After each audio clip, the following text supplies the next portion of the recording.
We're talking with Rudy Diaz, author of Better Not to Have Seen. Welcome, Rudy. Thanks for joining us.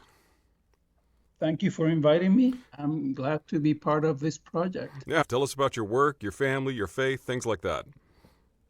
Right now, I'm a professor of electrical engineering, but I had my last student graduate around 2017. So I'm doing research right now. So I'm still at university, but doing research. And it's mostly in the defense aerospace industry, government customers, and things like that. So that's my work background. My area is what's called applied physics in some universities. So I do stuff that has to deal with designing antennas, designing materials, mostly everything having to do with electromagnetic fields and radiation and scattering and things like that. So that's my technical background. Let's see, personal. I'm married. I have grown-up children. My wife and I live in Arizona, and been a Christian for a long time. I used to do jail ministry. Oh, I very was in cool. it for about Yeah. 30 years. I started on that being a translator into Spanish. So Wow. the gentleman that got me into it had been doing it for a long time. He asked me if I was interested. I had never done that and never imagined it. So I went with him, and I remember this was Durango jail in the Maricopa County Mm. here in Phoenix. And I remember sitting at the back of the room as the inmates were walking in. And in those days, they would let us have up to 70 inmates in that chapel. Wow. And I remember sitting in the back of the room, and as I saw them all walking in, I just knew that's what I wanted to do. That's the best I can explain that. So I went with this gentleman for a long time. I would, uh, huge Hispanic population in the Yeah. jails. So he would say a sentence, and I would translate. So he would do his preaching, and I would do my best to translate at the same time. And from there, I eventually moved that I started taking over doing some services of my own. And yeah, it was a long time, some every month, maybe 2 or 4 times a month, always on Sundays.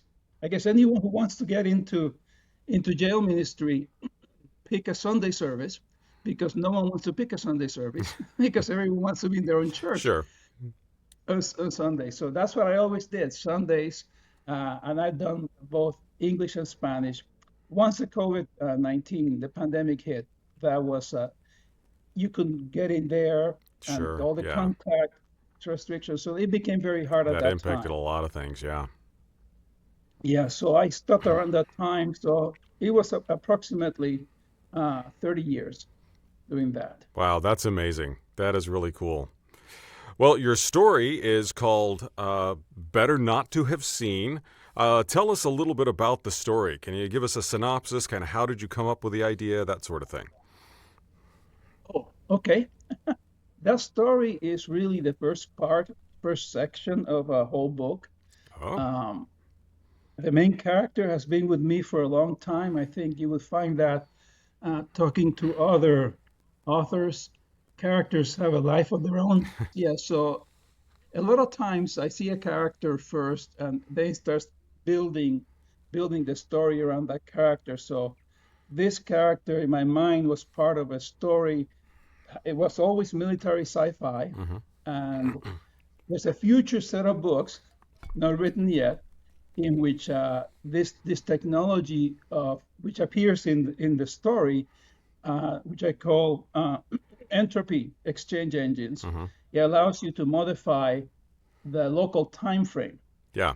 Yeah. of an object or a person. So in the future, that becomes part of the arsenal of weapons that you can have to do all sorts of commando tactics and things like that. So that's where it all started. So this story dates from 2012, by the Okay. way, the first Yeah. the first version of this story. Uh, and yeah, so we start thinking about what it is like to be uh, in the service, um, and then but not being experienced, and then being thrown into a situation in which you're told that you're prepared for this because you're the Right. person that Because is in you're the soldier, right? you're the soldier, But of course, this is a young ensign, and she steps into it by chance, finds this colony of miners in a planet that no one was supposed to find because there's a conspiracy somewhere within the Navy. So someone has done something, and they were hiding the buoys that direct spaceships to this Yeah. planet. So she gets in there, finds these people oppressed by pirates, and the story goes as what the choices that she makes to try to get them off the planet, but get them free. At the same time, you have the dynamic of the conflict between the military mind, where you know that part of the things that you do is kill people. You have to deal with the enemy, but she's among the people who are very much so against killing anybody, even these people that have been brutalizing them Yeah. for decades. So that's essentially the setting of the story. That's fascinating. Did anybody in particular inspire Ensign? Correct me if my pronunciation. Palladia Comte, is that her name? Content, Yeah. yes. So, did anyone in particular inspire her, or is she kind of an amalgam of people, or how did you come up with her? It's an amalgam of people, I would say. I mean, at some point, you meet a person.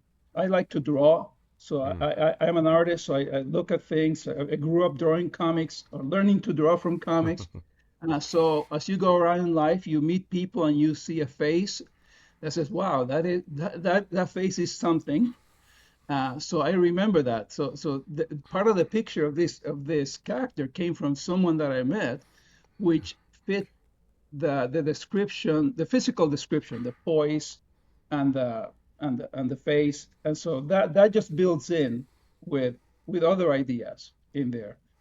All right, that's really cool. Was there any particular message that you were trying to communicate with this story?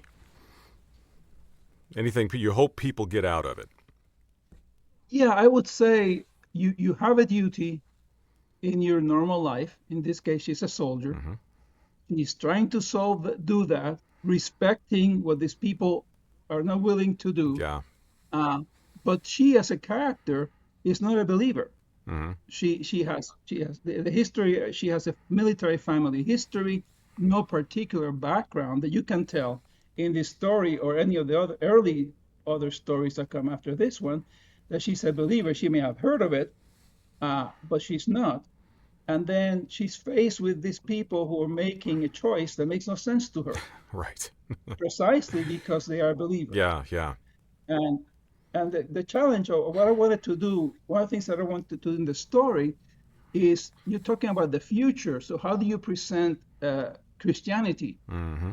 in a future where you have, in this universe, we pretend we have all sorts of races, all sorts of both humanoid and non-humanoid, all sorts of planets. So uh, that is part of the background of these stories is what does Christianity look like? What do they talk about in those other cultures? So here in the story, you only get it from their demeanor, from the Sure. things that they do, right? You see them one scene where they pray at the prayer blessing at the table, and some of the characters' observation of how they behave, and this question of where the strength comes from. So that's Yeah. basically the message is if you're not a believer and you open your eyes and look around at people around you, who do you see that have a strength of character or a depth that anchors them? And then you should ask yourself, well, if this is not what I find in me, because that's what happens to her, Yeah. right? She doesn't have that strength in her, but she sees them in these people. So what is it that is in there that's making them do these decisions? And of course, I'm not going to give away the ending of the story, Hmm. but you see that all the way to the very end of the story of how the extremes that they will go to for what they believe. Yeah, yeah. And I mean, we see that in the scripture as well. Let your light shine before men, such that people will honor your Father in heaven. So that's very cool how you worked that dynamic into your story. What draws you to, say, a far-flung future, a speculative fiction type of story, as opposed to making a more realistic modern-day military or something? Well, mostly because I like science. Hmm. So, and my background in science, most of the things that I know really well, I learned from studying 19th century science. So my field dates from the late 19th century. And so what I know because I studied the experts in every decade from Yeah, that wow. time. And so that background in science, because I'm excited about that, then to put it all into play, to play what if games Mm-hmm. with a puzzle that can only be done in science fiction, Yes. and that's yet that's basic part of research. Research or inventing new things is all about taking a set of knowledge that you have and asking, what if? Yes. Can I do something that no one has done before? So writing science fiction is an exercise in what if. Mm-hmm. I think all my speculative fiction tends to use as much of reality as I can put in Yes. before having to invent something that is not physically possible, or that we don't know is physically Yeah, possible. yeah. I think you just answered the next question I was going to ask, and that is, how did you approach your world building and build your technology and things like that? And I think, speaking for myself, and I probably a lot of people, that's what draws me to speculative fiction as well, is that question of what if? What if this technology could do this? What if magic were real? What if? So I love that that's your interest and that's what spurs you on. How about some other books or stories or things? Were there any particular influences that you draw on to come up with your stories? Yeah, absolutely. Hal Clement is the par excellence, the hard science fiction author that I love. Mm. So the first novel I ever read by him was Needle, Uh-huh. but he's famous for Mission of Gravity. It's all based on as close as possible to reality, but then you see these alien, caterpillar aliens, and everything fits the environment. So certainly he's an aspiration. I love his stories. Yeah, apart from him, I read a lot of Anne McCaffrey, Okay, the sure. Dragon Yes. Riders. I enjoyed that, and lately for the military sci-fi, Elizabeth Moon. I Okay, really interesting. love. I'll have to check her out. I have not. That's not one I'm familiar with. I'm familiar with Needle. I'm familiar with Anne McCaffrey, but not Elizabeth. That's interesting. Yeah, Elizabeth Moon, they're all character-centered Yeah. stories.